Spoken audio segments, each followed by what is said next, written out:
cistos com líquido achocolatado, um líquido endometriótico, que recebe o nome de endometrioma. É um cisto endometrioma. Advém disso, onde temos lesões, quais são as lesões que a gente tem, o que a gente deve fazer em relação a esse quadro, se a gente... muitas vezes a pessoa, ao examinar um exame, vai ver que de cara já tem implantes com muita profundidade, por exemplo, no reto. E nesse momento, talvez seja importante pensar lógico, um tratamento clínico para ablandar, mas talvez ela tenha que ir para uma cirurgia. Para cirurgia. Né? A indicação da profunda é cirúrgica, né? Isso. Mas o que a gente deve fazer? Sempre o tratamento clínico é muito bem-vindo até para quem vai fazer cirurgia, e principalmente para quem faz a cirurgia. Não basta só fazermos a cirurgia, tirar todo o tecido que está alterado, o tecido endometriótico, cauterizar as lesões e não causar nela amenorreia, não proporcional dela, proporcionar a ausência de menstruação. Porque o pior problema é isso. Quem causou essa endometriose pode ter sido os implantes endometriais com o refluxo menstrual. Se eu deixo ela menstruando, eu estou colocando, igual eu falo sempre, mais lenha na fogueira. Passou a cirurgia, o profissional que não faz a paciente com endometriose ficar em amenorreia nos próximos anos, vai ter todos os implantes de novo e mais outros. Então é muito importante a gente classificar isso. Se tiver que fazer cirurgia, graças a Deus, na minha experiência de 15 anos, eu tive que indicar poucas vezes a cirurgia, né? Eu sou eminentemente clínico, eu sei que você também tem muita experiência com endometriose, e que a gente consegue tratar na maioria das vezes, mas quando tem lesões que estão quase na perfuração de um órgão, que tem muita profundidade, e às vezes num exame, até de colonoscopia, a gente já vê um estreitamento muito grande, muito provavelmente eu vou ter que interagir nesse sentido e fazer uma cirurgia. Muitas vezes, até tirar um pedaço do intestino, né? Por isso que é importante estagiar, classificar a lesão, a lesão e o quadro da paciente o mais rápido possível, quando ela vem até a gente, né? Você fez uma observação importante, porque o grande objetivo hoje, né, mesmo nos 30% de endometriose, que atinge mais de meio centímetro, são consideradas profundas, e às vezes difusas, é uma cirurgia que está arrancando pedaços da mulher, Isso. Né? Então é muito invasivo. Né? Vai tirando pedaço de reto, pedaço de bexiga, pedaço de musculatura do plexo sacral, da pelve, e você sabe, Cláudio, a literatura mostra que 50% dos casos cirúrgicos acabam tendo recidiva. Né? Então, como você falou, você não tratou a causa, você tratou o efeito. Então, nós temos aí uma terapia que nós vamos falar para frente, que eu acho fantástica, porque ela age de duas maneiras. Ela reduz o grau ou o avanço da endometriose, preparando essa paciente de endometriose profunda para uma cirurgia menos invasiva. Né? É um tremendo fármaco para o pós-operatório de endometriose profunda, né, para você evitar as recidivas da endometriose, e mais importante de tudo, a gente não quer levar paciente jovem, às vezes, para a cirurgia. Então, nós precisamos ter tratamentos que previnam que essa endometriose chegue a esse nível cirúrgico, não é verdade? A gente precisa atuar na prevenção, e não só nas consequências, né? Como tudo na medicina, eu sempre falo, nós temos que tratar a causa, que você trata só os efeitos, você está tapando o sol com a peneira, né? A causa, se você achou a causa e resolveu a causa, o tratamento é definitivo, né? Aí, Cláudio, então, quais são as possíveis causas hoje que nós conhecemos de endometriose? Então, são várias, por isso que não existe um tratamento só. Existe o fator hereditário, nota-se que existe uma alteração do cromossoma 7 e cromossoma 10, recentemente falaram sobre o cromossoma 9 também, que pode ter alterações e isso gerar endometriose. Existe o polimorfismo da glutationa sulfonil transferase, que é uma enzima importantíssima que tem a função de detoxificação. Ela detoxifica o quê? Ela detoxifica o excesso de estradiol que está sendo produzido. O que o corpo não vai produzir, não vai utilizar, ela jogaria fora. Se eu tenho um polimorfismo dessa enzima, eu não consigo colocar para fora o estradiol que está sobrando. Então, isso acentua a predominância estrogênica, que é típico dessa patologia. Que é uma patologia estrogênio dependente. Estrogênio dependente. E eu tenho também uma expressão abundante do citocromo P450 no fígado, onde essa expressão abundante aumenta demais a produção de aromatase. E isso também aumenta a produção de estradiol, ou seja, aumenta mais ainda a predominância estrogênica, tá? Outra coisa importante é menstruação repetitiva e retrógrada. Por quê? Na época das nossas avós, elas engravidavam, avós e bisavós principalmente, elas engravidavam, amamentavam uns 2 anos e logo depois desse período de amamentação de 2 anos, mais uma gravidez de 9 meses, passava um tempo, elas engravidavam de novo, e assim consequentemente. Então elas não ficavam menstruando muito tempo. Então eu digo que a endometriose é uma doença da mulher moderna. Por quê? Porque a mulher moderna toma anticoncepcional e menstrua direto, todos os meses. Né? E isso é que é ruim. Então, todos os meses ela vai ter menstruação. Naquela pessoa que tem predisposição, quanto mais menstruar, o sangue sai para fora, mas ele também faz um caminho retrógrado pelo útero, pelas trompas, e pode cair lá na cavidade abdominal e fazer novos implantes. Então, isso é uma causa importante que a gente conhece nesse momento, né, na atualidade. A atualidade é que a mulher toma pílula e por isso menstrua mais. Não podemos esquecer também da causa de poluição ambiental. Metais pesados, poluentes orgânicos persistentes, xenobióticos, xenoestrógenos, né, disruptores endócrinos, onde um maior exemplo de disruptor endócrino é a própria pílula anticoncepcional. Sim. Né? O maior exemplo disso é a pílula anticoncepcional. Mas é o maior dos xenoestrógenos, eu digo, anticoncepcional. Na minha aula eu também falo muito sobre isso daí. E é o que a gente discute no curso da Sotopele. Essas mulheres também têm uma debilidade imunológica, então essas mulheres com endometriose têm uma debilidade imunológica, têm um metabolismo mais inflamatório, existe um desequilíbrio nelas endócrino, onde eu tenho maior produção de estradiol e não tenho expressão e ação da progesterona. Nessas mulheres eu também tenho um estilo de vida sedentário, na maioria das vezes você vai fazer uma arguição dessa paciente, é paciente que não tem tempo para fazer exercício, não tem tempo para fazer uma meditação, eu não tenho tempo, eu diria até que são as mulheres workaholic, né? São aquelas mulheres que trabalham e não cuidam direito da sua saúde, come o que dá quando dá e faz exercício uma vez aqui, outra nunca, né?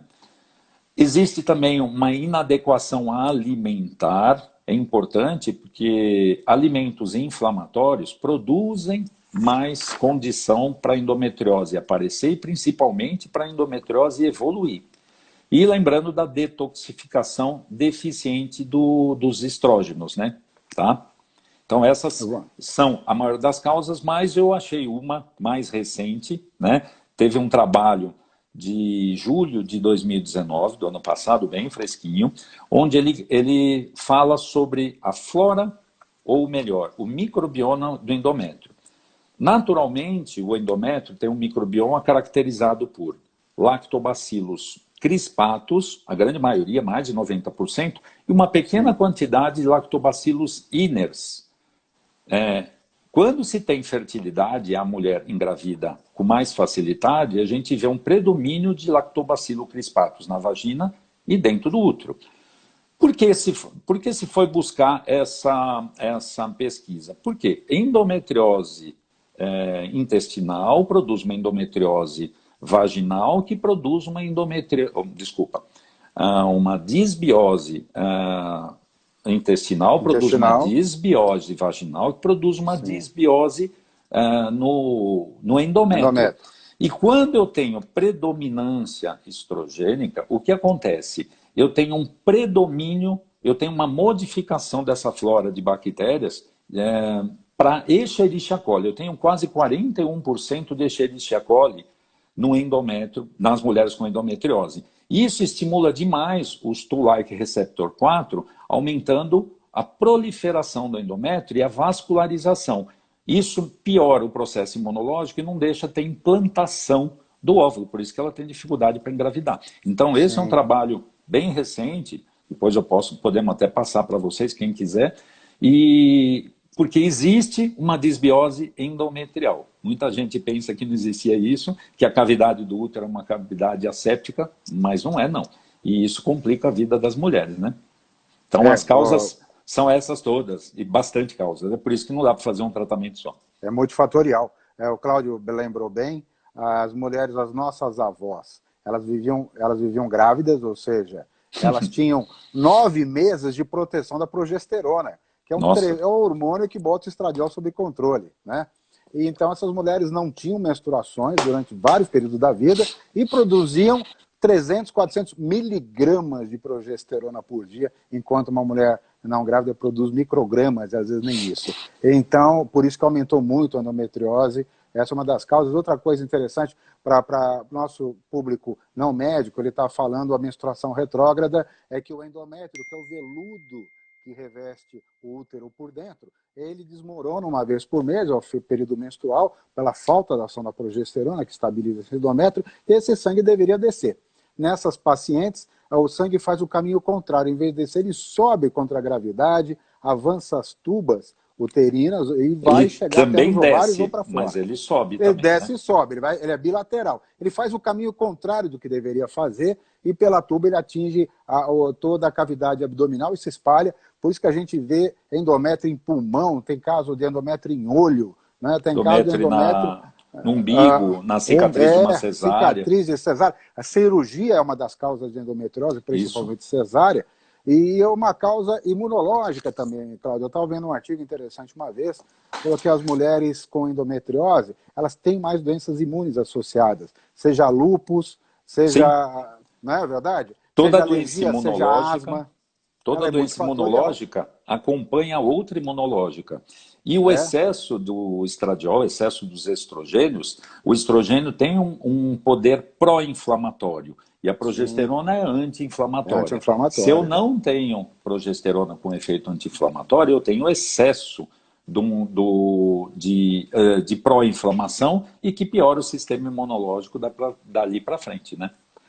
E você falou bem também da origem provavelmente genética, porque é muito sabido que às vezes a mãe tem endometriose, fala, minha irmã tem também, eu tenho também, você vê que na família a endometriose é muito frequente. Se repete. Então, como você bem disse, a causa é multifatorial, e isso só dificulta.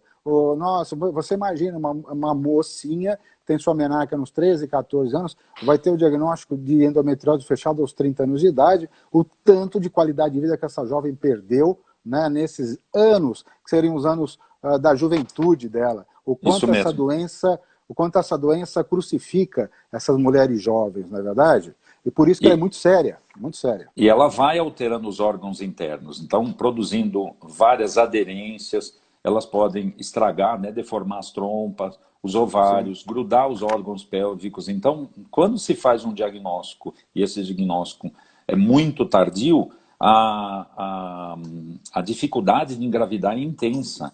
Talvez ela nem consiga, vai depender disso, e talvez precise até de uma fertilização, né? Então, fazendo o diagnóstico precoce, nós conseguimos evitar todos esses problemas. Fez diagnóstico tardio, tampou o sol com a peneira, vamos dizer assim, com alguns fármacos, especificamente só para dor ou para não menstruar, não resolve. Não resolve, a gente está cronificando o caso de endometriose, né?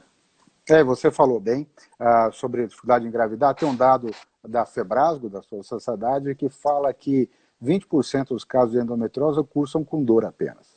60% com dor e infertilidade e, curiosamente, os outros 20% somente com infertilidade. Então, essa moça vai procurar tratamento para dificuldade de gerar filho, de engravidar, e acaba descobrindo que tem endometriose, porque a dor nela é pífia. Então, uma doença, como todas as doenças crônicas e sistêmicas, ela é multifatorial e de várias manifestações diferentes. Por isso que, nesse momento, eu acho que é uma pergunta importante para fazer. Quais são os exames corretos, necessários, para não só apenas se diagnosticar corretamente a endometriose, mas para se acompanhar a evolução de um tratamento se está sendo eficaz ou não, doutor Cláudio? Então, Wilson, O exame mais importante que se tem na atualidade é o ultrassom endovaginal com preparo intestinal e Doppler para avaliar endometriose.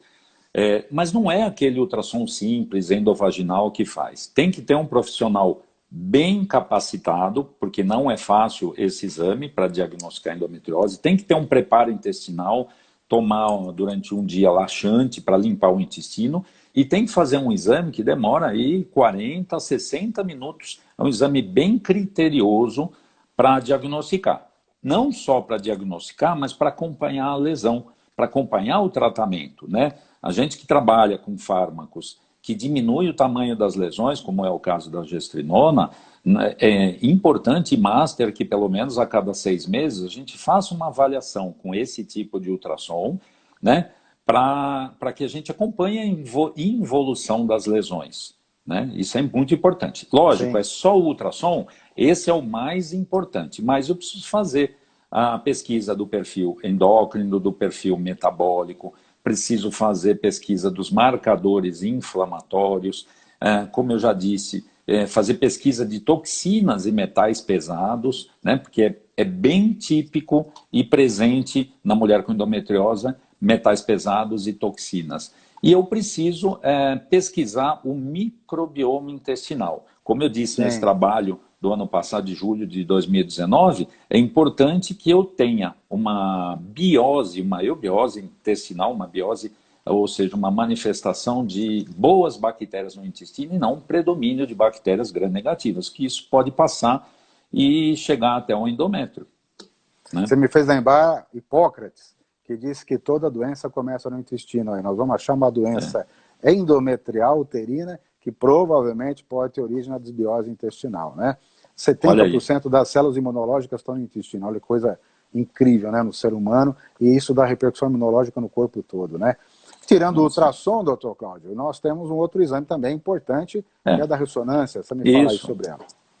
Né? A ressonância é importante, mas em relação a uma comparação com o ultrassom endovaginal, com preparo intestinal, ela perde um pouquinho de característica, né? Já o ultrassom é mais específico, você acha? Mais específico. É um exame que não é tão invasivo assim, tem muitas pessoas que não gostam de ficar naquela máquina da ressonância, né? Tem claustrofobia, mas é um exame que diagnostica mais do que a ressonância. Até um dado tempo, até uns 4 anos atrás, a gente fazia muito ressonância. De lá para cá, começou-se a estudar mais ultrassom pélvico endovaginal, um preparo intestinal, e viu-se que tem melhor eficácia do que a ressonância. Por isso que eu coloquei em primeiro lugar o exame de ultrassom, e não o exame de ressonância. Mas é importante, muitas pessoas podem não ter acesso nas cidades onde estão a um ultrassom ou a um profissional específico que faça esse exame. E se não tiver, pode fazer a ressonância? Sim, ressonância todo convênio cobre, não é difícil arrumar. Então, quando não se tem ultrassom com preparo intestinal ou não se tem um profissional gabaritado para fazer esse exame, pode-se fazer ressonância sim. Na maioria das vezes, quando a endometriose é mais extensa, ou seja, tem mais tempo de acometimento, a gente já tem lesões visíveis na ressonância, né? Nos casos mais iniciais é que é importante fazer o ultrassom, sim, com preparo intestinal e Doppler.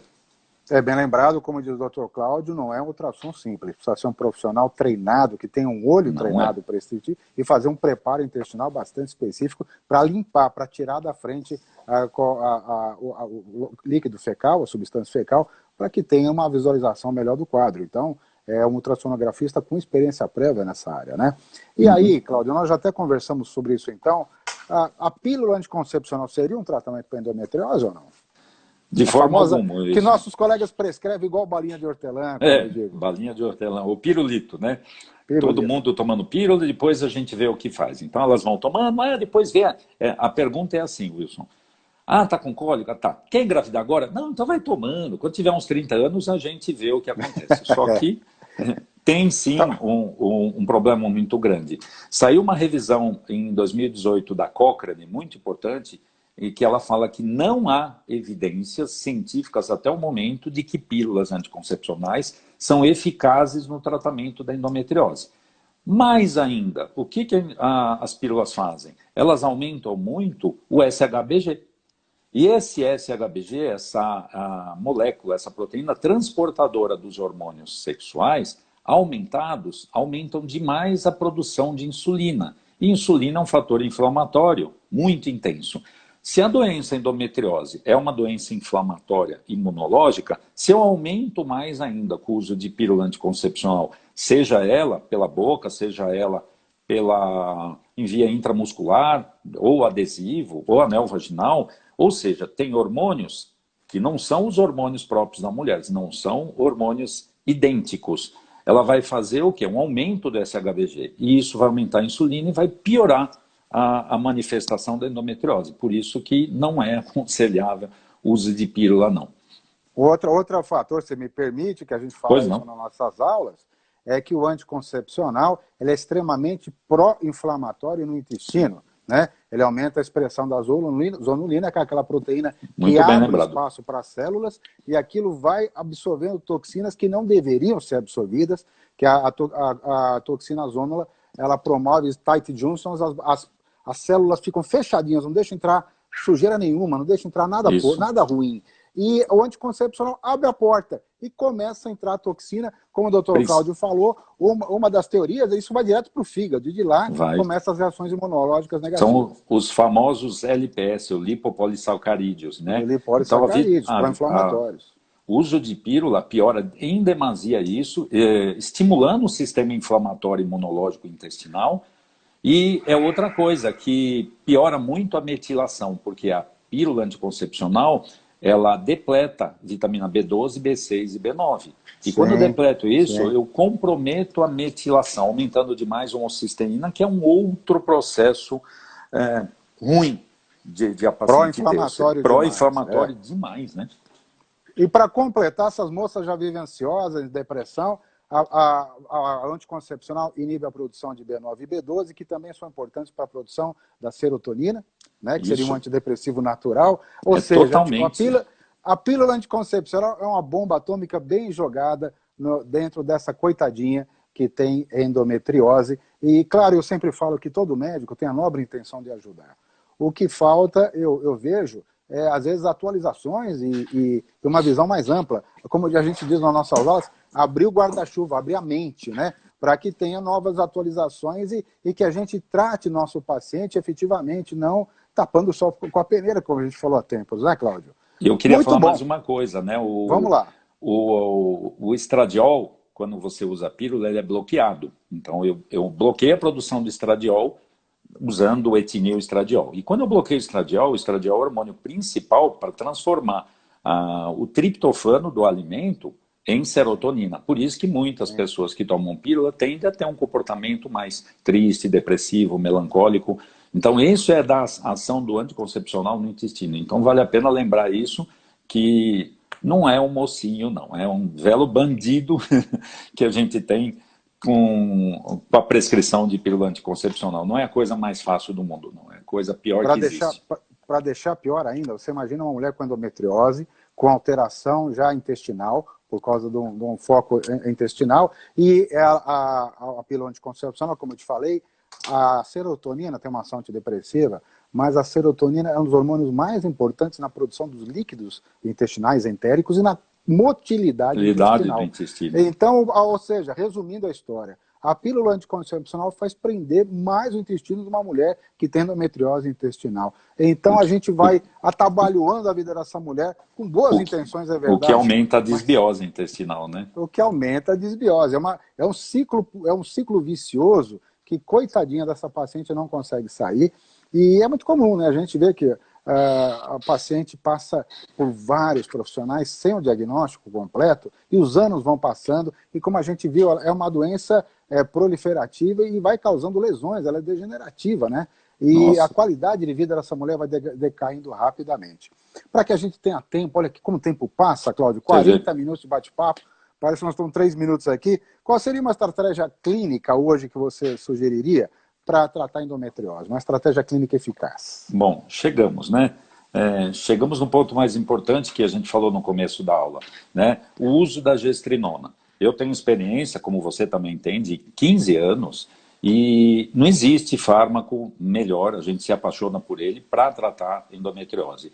E por que tratar clinicamente? Porque na maioria das vezes, se eu trato clinicamente, eu consigo melhorar, diminuir as lesões, até pela característica da gestrinona.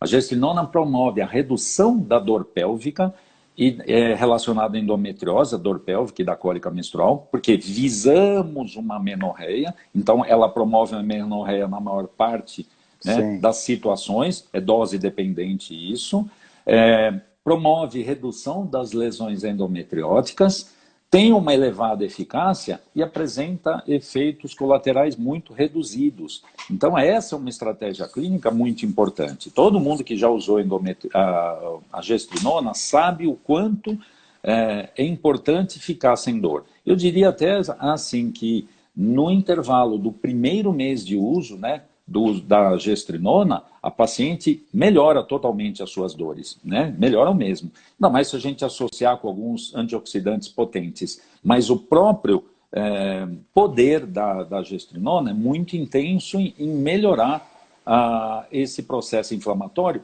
e parar a menstruação, ou seja, causar a amenorreia, né? Isso é importantíssimo. Então, a gestrinona, ela é um 19, um progestínico gonano, derivado da 19-testosterona, e ela tem um poder de amenorreia muito intenso. Ela é um antiestrogênico, diminui o estrogênio, potente, e ela é um androgênico, tem um efeito, né, androgênico. Por quê? Porque ela diminui esse SHBG que libera mais a testosterona. A testosterona total está presa no SHBG. Quanto mais a gente diminuir o SHBG, mais eu tenho testosterona livre, né, liberada. E isso vai melhorar a energia, disposição, vitalidade, pique, tesão pela vida, força muscular, qualidade de sono e humor. Tudo isso é importante quando se faz um tratamento da endometriose com gestrinona. Ela diminui tanto os estradióis que ela faz uma inibição da aromatase no folículo ovariano, né? Diminuindo a inflamação, suprime, ela faz uma supressão da proliferação do endométrio, porque ela inibe os receptores de estradiol e de progesterona. Sim, ela é um antiprogestínico também. Isso mesmo. E suprime a expressão da aromatase, que é mais importante que isso, né? Reduzindo as lesões e deixando a mulher sem menstruar. Então, nossa, depois de tantas qualidades assim, é difícil não se apaixonar. Mas o mais importante é eficácia.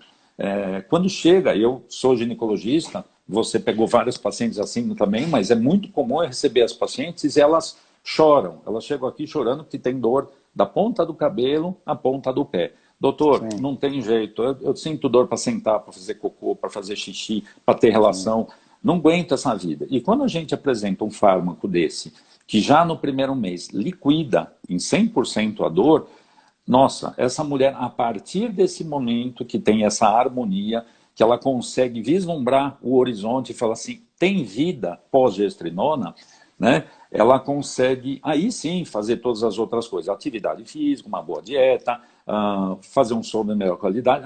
Tudo que você pedir para ela fazer, ela vai fazer. Porque primeiro a gente tem que tratar a dor dela. E esse fármaco faz isso muito bem. Muito bem. Por isso que a gente, quem usa e tem experiência, se apaixona pelo uso dele, né? A gestrinona, eu digo que é um fármaco, para quem não me conhece, eu sou um estudioso de androgênio, né? Minha área de ação é testosterona. E os subprodutos delas, o estradiol, nós sempre preferimos hormônios isomoleculares, são hormônios que são quimicamente idênticos ao que o corpo humano produz, mas isso nós temos na testosterona e no estradiol, e temos progesterona também isomolecular. Mas a gente sente que nas doenças estrogênio dependentes, entre as mais dramáticas, a gente pode falar a disforia pré-menstrual, cólica TPM, mioma uterino, cistos mamários, e o grau mais uterino disfuncional, sangramento uterino disfuncional, e a mais dramática das patologias estrogênio dependentes é o tema do nosso assunto de hoje, que é a endometriose. Todo o processo que você reduz o estradiol, você está tratando essas doenças, você está tratando de uma maneira efetiva. E a gente sabe que a progesterona natural, ela às vezes não dá conta, a dominância Não estrogênica dá é conta. tão violenta que a progesterona natural, não, eu digo que, eu brinco com as minhas pacientes que o estradiol é uma menina birrenta e a progesterona é a babá, né? Às vezes a criança é tão birrenta que a babá educada não dá conta. Ela chama aquela babá alemã de 1,90 m, né, com 2 metros de largura, ela pega a criança, sacode e joga longe. É o que a Com gestrinona certeza. faz com o estradiol, né? Então a gestrinona, ela na nossa concepção, na Sotopele, é a única droga, é o único esteroide não natural, sintético que nós administramos. E como o doutor Cláudio disse, ela é um progestágeno. Muito médico faz confusão, então vamos lembrar. Progestágeno é tudo que estabiliza endométrio. Entre os progestágenos, nós temos a progesterona natural micronizada, que é a progesterona isomolecular, e temos os progestínicos. Quando eu falo progestínico, é sintético. E entre os progestínicos, nós temos o 19-nortestosterona, né, o danazol, o ladogal, é a noretesterona, é um progestínico sintético também derivado da testosterona. E temos agora a gestrinona, que é um progestínico gonano, derivado de testosterona, derivado da 19-nortestosterona, que é um tremendo antiestrogênico. Então é aquela babá alemã que joga aquela menina birrenta no canto, o estradiol se encolhe tremendo de medo, e isso muda a vida. Você falou, olha, o paciente gosta, o médico fica impressionado com os resultados, e a paciente também. É muito comum, Cláudio, eu, com o uso de hormônio, eu gosto muito da gestrinona na forma de implante subcutâneo, pelo grau de liberação, pela estabilidade, pelo conforto que dá à mulher. Eu também. E nesses 15 anos a paciente fala, depois que ela faz exames, ela já vê naquela via crucis de anos sendo tratadas por vários consultórios. Você já viu que elas fazem o martírio de anos de consultório, como você falou, e a hora que ela atinge o tratamento correto, ela é comum, ela dava até para gravar. Ela falou, doutor, nunca mais eu vivo sem isso, minha vida mudou. Né? Isso é verdade. É tão gostoso ouvir isso, porque é a nossa função, a gente estuda o dia inteiro para dar o que essa coitadinha não teve desde a menarca, que é qualidade de vida. Né? Então a gestrinona é um implante maravilhoso. Nós lançamos a Sotopele Brasil, nós somos uma empresa americana e todo mundo inteiro usa a gestrinona, menos os Estados Unidos. Nós contamos isso nas nossas aulas e nós durante um ano desenvolvemos a gestrinona absorvível e fizemos, doutor Cláudio, o primeiro programa de computador do mundo que personaliza a dose de gestrinona individualmente para cada paciente, com aqueles tubinhos que absorvem embaixo da pele. É sempre evolução, trazendo aí uma nova terapia maravilhosa para as mulheres com endometriose. Porque até então era empírico, né? Deixa eu ver, essa pessoa que tem tanto de altura, tanto de peso, eu acho que eu vou colocar 6 implantes ou 5 implantes, agora não. Né? Por isso que se tinha muitos sintomas colaterais. Agora que a gente tem a dose precisa, segundo o cálculo do programa chamado Hormocalc, a gente tem a dose que ela está precisando naquele momento para tal patologia e não tem excessos. Isso é muito bom. Como a gente trabalha nos nossos cursos da Sotopele,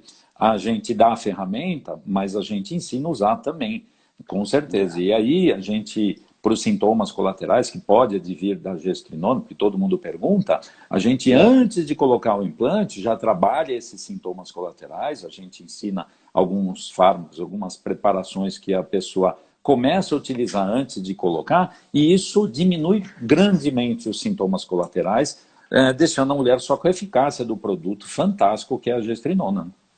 A gestrinona é um fármaco, ela é apaixonante para pacientes que usam. Primeiro, para essas mulheres com patologias estrogênio dependentes, ela muda a qualidade de vida da mulher. A mulher passa a viver bem. Mas nós sempre dizemos isso, doutor Cláudio, é um medicamento, né? Isso. Ela tem alguns efeitos estéticos de melhora de libido, como o doutor Cláudio disse, melhora a testosterona. Ela por ser uma droga androgênica, essas mulheres diminuem celulite, elas ganham massa muscular, elas emagrecem, elas melhoram, a gestrinona aumenta a hemoglobina hematócrito. Então você imagina, associou força muscular maior, com mais respiração, elas malham melhor, tem melhor capacidade aeróbica, quem malha muda. Eu não vivo sem isso, ela não vive sem isso por causa da doença, mas não vive sem isso pela qualidade de vida que ela ganhou. Porém, a gestrinona é para ser usado para doença, né? Nunca para efeito estético. Falando em efeito estético, você pergunta aqui se tem efeito colateral. Toda droga androgênica tem efeito colateral, principalmente em mulher, né? Então a gente tem um índice de queda de cabelo, de oleosidade, de acne, né? E são sintomas leves, quando bem indicado, e como o doutor Cláudio falou, nós ensinamos os nossos médicos a cortar esses efeitos colaterais. Antes mesmo de acontecerem. Antes mesmo de acontecer. A gente faz medicina de prevenção, não é verdade? Porque se você indicar para o paciente errado, eu conheço quem usou, está com a voz grossa, teu clítoris ficou enorme e tal. Eu digo sempre que isso é indicação errada para um tratamento, uma doença que não existiu, né, com indicação em efeito estético, que já começou errado, com um profissional que não tem domínio sobre o procedimento ou experiência sobre o procedimento, e dosagem errada. Né? Esses sinais dramáticos que a gente vê são geralmente de supercorreções, de superdosagens, e como o Dr. Cláudio disse, pode dar efeitos, já perguntaram aqui dos efeitos colaterais, os grandes efeitos colaterais que a gente vê são em más indicações, em dose incorreta, certo, doutor? Isso, né? Tipo para tratar beleza, né?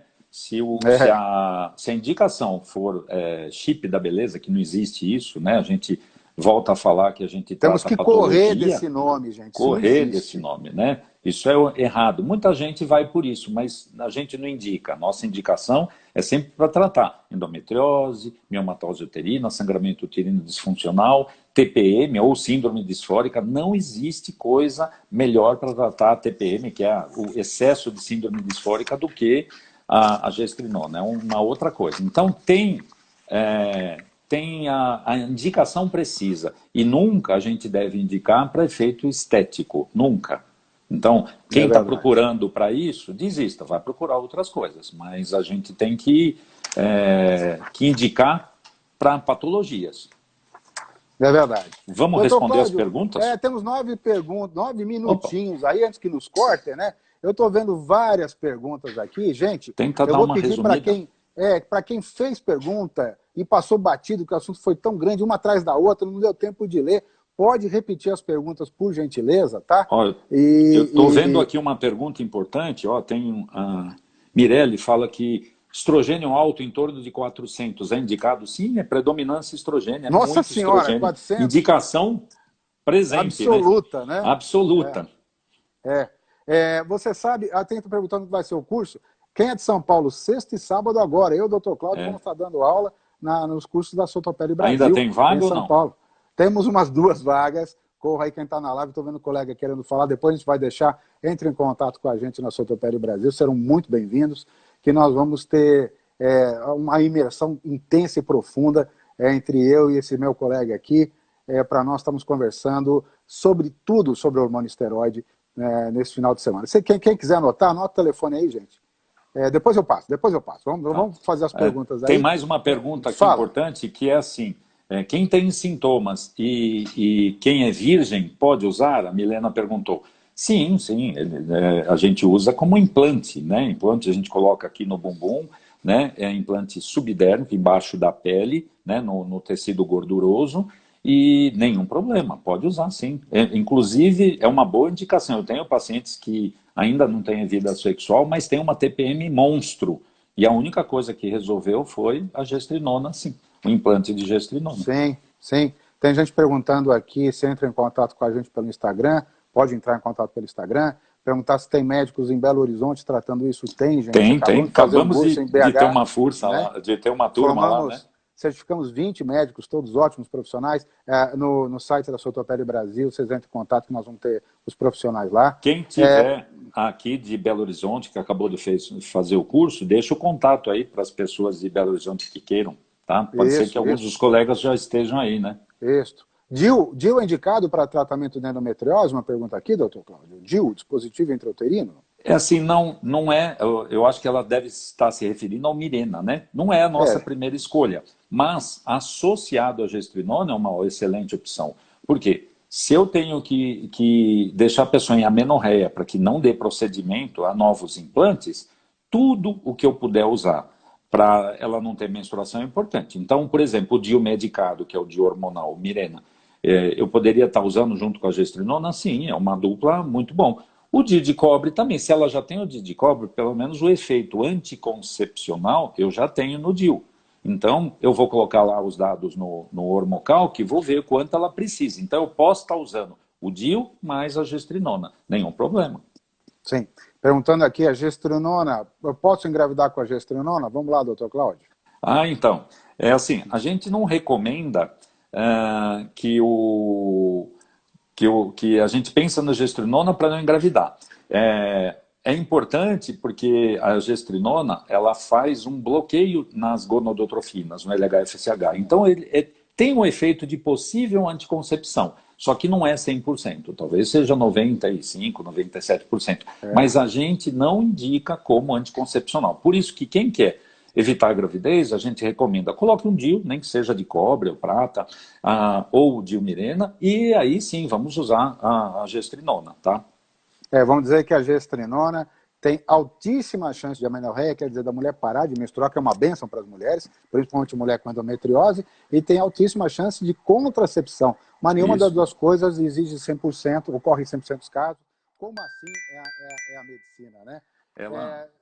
Fala, doutor Cláudio. Ela diminui muito o endométrio e espessa muito o muco cervical. Então, praticamente não acontece gravidez, né? Com o endométrio, que não é um local propício para o nenê se desenvolver atrofiado, não vai ter gravidez aí. Mas a gente não indica como anticoncepção. Então, doutor Renato Tomioka, como sempre, um grande profissional, mandou umas 40 perguntas aqui, mas foi passando o batido. Tomioka, manda de novo as perguntas que a gente te responde, meu amigo. Se não der nesses 3 minutos finais, a gente conversa aí em off. Mas sempre um prazer, bem-vindo. Muita pergunta de colega. Olha, Maranhão, Rio de Janeiro. Vou sugerir, entre em contato. Se estão perguntando se tem profissionais médicos, nós temos médicos no Brasil inteiro, já com essa gestrinona. O site tem no site da Sotoperi, né? www.sotoperi, com 2 T's e 2 L's, sotoperibrasil.com.br. Lá vocês perguntam que nós vamos indicar onde vai ter médico na sua cidade, no seu estado, e profissionais são sempre certificados por esse um dos certificadores, essa fera que está conversando com vocês hoje, o Dr. Cláudio Ferrarese, que é um dos médicos speakers da Sotoperi Brasil, né? Muito bom. Vamos deixar o Renato Tomioka também colocou aqui que uma boa indicação de ultrassom com preparo intestinal é a Luciana Chamier, uma das que fazem maravilhosamente bem esse exame. Fica a dica, né? Aí. São Paulo, né? São Paulo. Isso aí, quem é de São Paulo tem essa indicação de ótimos profissionais, mas tem vários. Em São Paulo, o lugar que tem mais profissionais dedicados ao estudo da endometriose.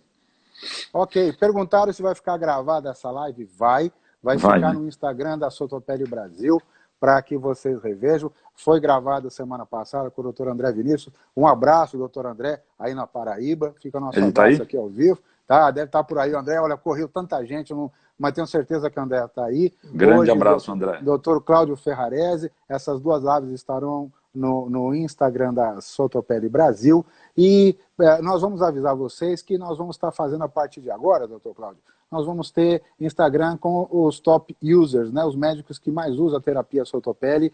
Nesse primeiro ano de vida, nós vamos completar 1 ano de vida o mês que vem, e com uma alegria de quase 200 médicos treinados, certificados. Eu sempre digo, Estados Unidos demorou 26 anos para certificar quase 900 médicos, nós fizemos 250 médicos em 1 ano.